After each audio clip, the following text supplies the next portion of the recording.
Wiggy time on the fly. Back at it is the third installment of this quarantined edition. Fourth in this format. And, got my little drinky poo here.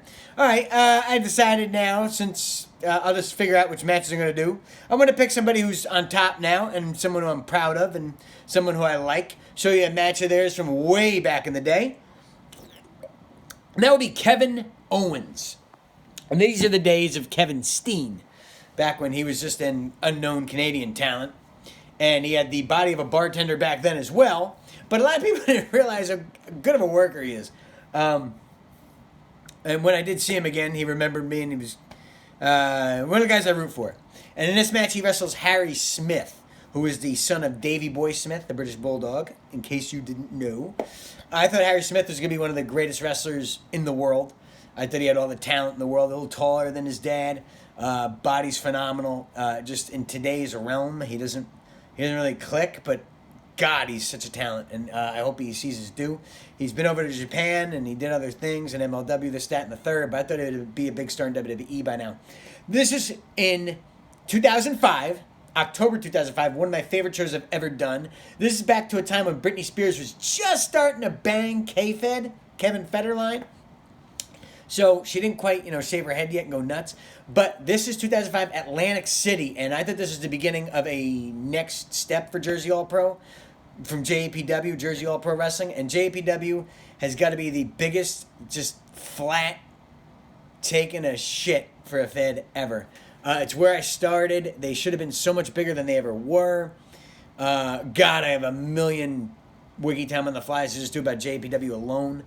But they had all the momentum, and they had all the talent that didn't yet go to ROH. If you were an ECW fan, Joel Goodhart's TWA in Philadelphia kind of was the precursor to ECW. Well, in a lot of ways, I think JAPW was the precursor to ROH. And JAPW should have been ROH, but they had dopes running it, and they didn't listen to guys like me who actually fucking knew better. So anyway, that's another story for another time. I'll probably shit on them here. But this is from 2005, October 2005. One of the coolest, most fun shows I ever did. And here we go. Kevin Steen. Whoa, don't get sick. Whoa, cameraman, zoom it. There's Kevin Steen again. Oh, Jesus Christ. You talk about a face for radio. For radio. Okay. Kevin Owens against, let me lower that. Kevin Steen, there he is. Let me just lower that there so you can see me. There is, see, look at Kevin Steen here. This is, he just grabs some Jamoke cell phone at ringside and pretends to have a conversation. He was good at there I am. Oh, that's my strawberry blonde hair phase. God, I remember that. That was awesome. I loved my hair back then. There's Steven DeAngelis, world's sexiest ring announcer. And there you see. And look at that. And the JPW had, interesting camera work, too. I think that's a neat way. I don't know. JPW had so much. They were they were bigger than an indie, but too small to be anything else. I don't know if that makes any sense to anybody out there, but God, if they had smarter people running it. And Kevin Steen was so good at working with the guy. There's Harry Smith before he became D.H. Smith. And this is pre-WWE, obviously, for both of these guys. I had actually just met Harry Smith this day. I don't know if you guys remember a guy named Ash Samuels. That's so stupid. None of you remember Ash Samuels. Anyway, Ash Samuels leaves the shits. Was supposed to pick Harry Smith and Teddy Hart up at the airport. He did not show up. He must have been, slept in late or was high as a kite. So I stepped in. JPW Jabron, Pierre, gave me an extra $50. He said, would you go pick him up at the airport? I said, sure, because I knew Teddy. And I wanted to meet Harry, and I picked him up at the airport. We got to BS a little bit. And when you pick guys up at the airport, you're kind of looked at as a jabroni.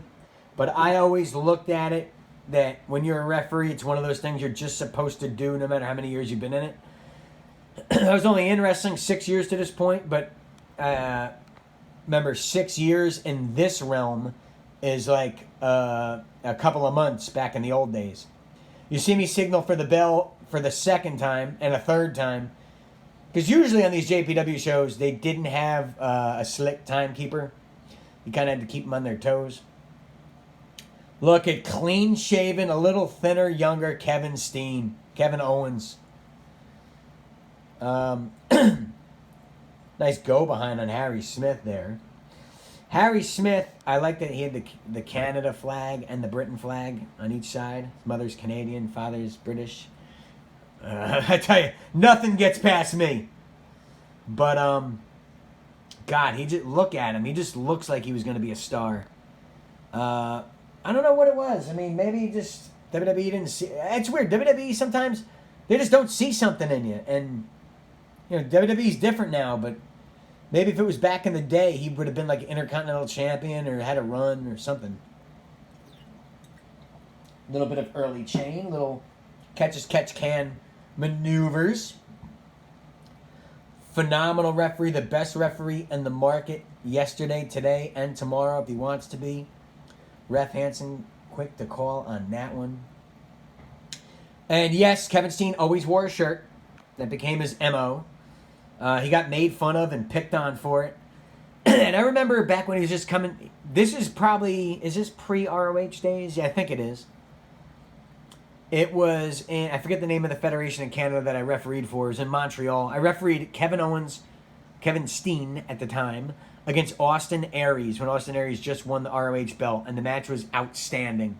Kevin Steen proved that he could go with Aries, and I don't think a lot of people thought. I know a lot of people thought Steen was just a notch below those guys, and he proved that he was definitely on the mark. Just look, Harry Smith does all this stuff so great, and this is what I think pro wrestling should have been. See the eye poke. Phenomenal.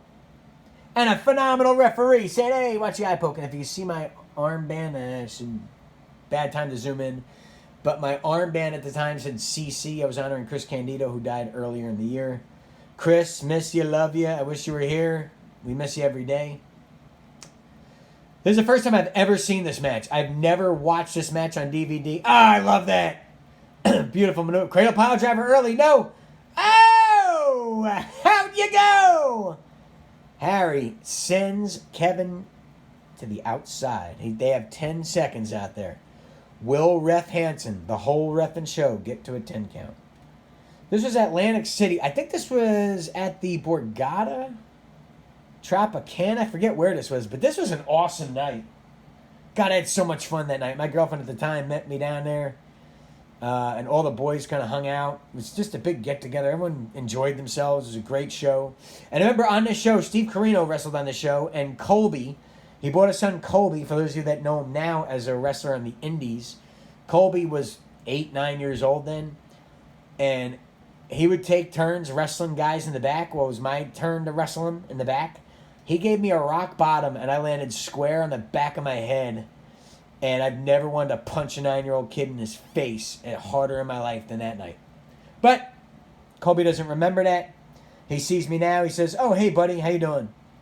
Polaroids are $10. Just like his old man.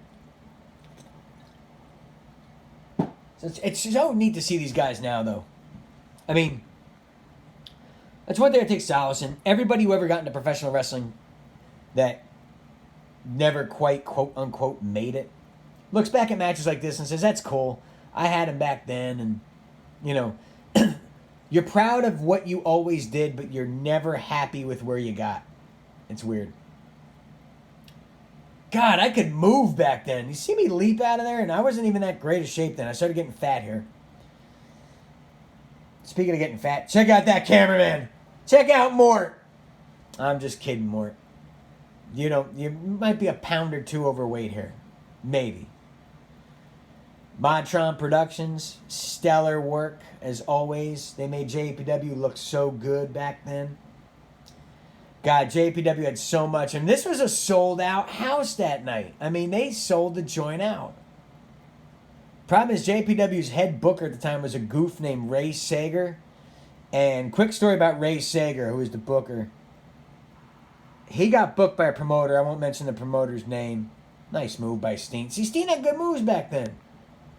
He could work back then, and I guess we didn't really notice it because he didn't look the part. I mean, he doesn't look the part today, but he's there, right? 2 count only.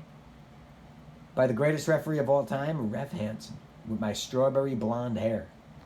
I was working for a paint company at the time, delivering paint for F&H Paints as my day job.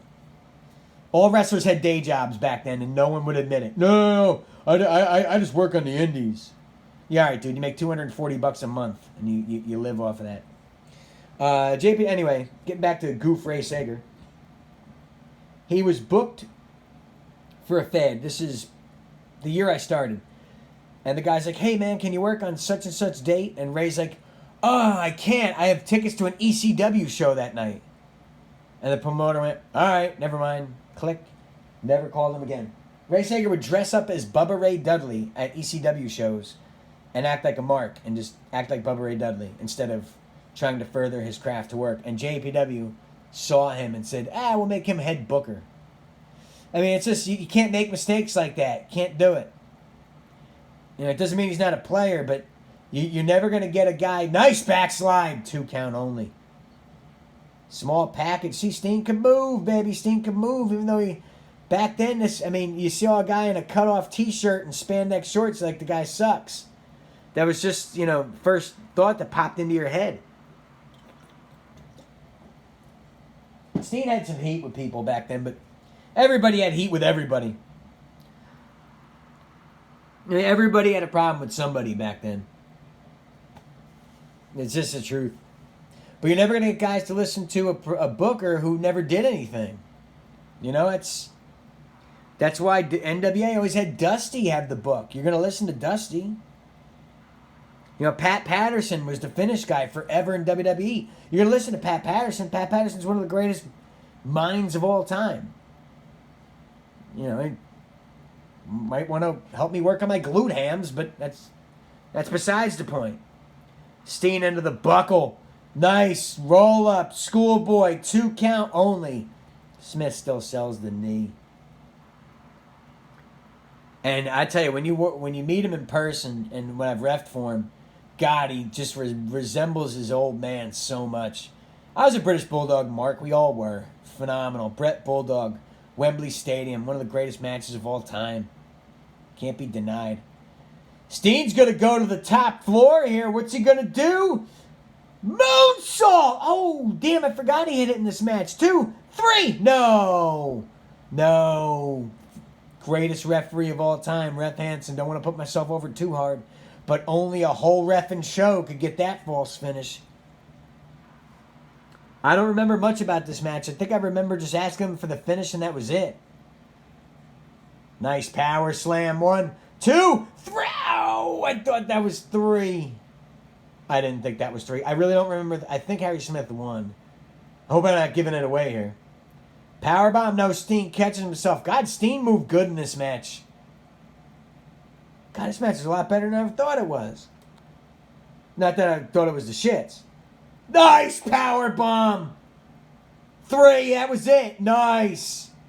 That was a phenomenal powerbomb. Shades of, Sato from the Orient Express. Remember that dude? He could work. Your winner, Harry Smith. Harry Smith. What a freaking phenomenal match. Good match, fellas. I mean, the two of you are never going to watch this, ever. But if you do, miss you, love you. I love both of these guys. What a power bomb. Floppy count. I'm not in love with it, but good enough. Look at this bump. And what fucking... Nice! Who was better than Modtron? Modtron was very underrated. Oh, the upside down look. All right, that's enough of that. But I hope you guys enjoyed that. I'll do another one coming up soon. That was cool to watch. First time I ever saw it. I mean, I was there reffing it, but first time I ever watched it on DVD. So, please, if you're watching this on the YouTube, don't forget to like, subscribe, share, what else? Comment. And if there's any other matches of mine that you'd like to see, or any other wrestler that you think I've ref for that you'd like to watch, I'd like to watch it too. So let me know who. I know a big fan of mine, Bobby Rivers, former CCW broadcaster, said he would like to see a match of me refereeing for the Amazing Red. So a lot of them are on tape, and I don't have a DVD tape converter yet because I just don't have the time. We all have the time now, so I got to get to work on that. But I hope you enjoyed this one. Hope you had fun. We had a few laughs. We shared a few smiles. And a lot more JPW to come, too, because there's a lot of JPW matches I have that I would really like to see and watch and see again. So until next time, don't forget to keep in touch with yourselves. And as always, drive safe. Signing off!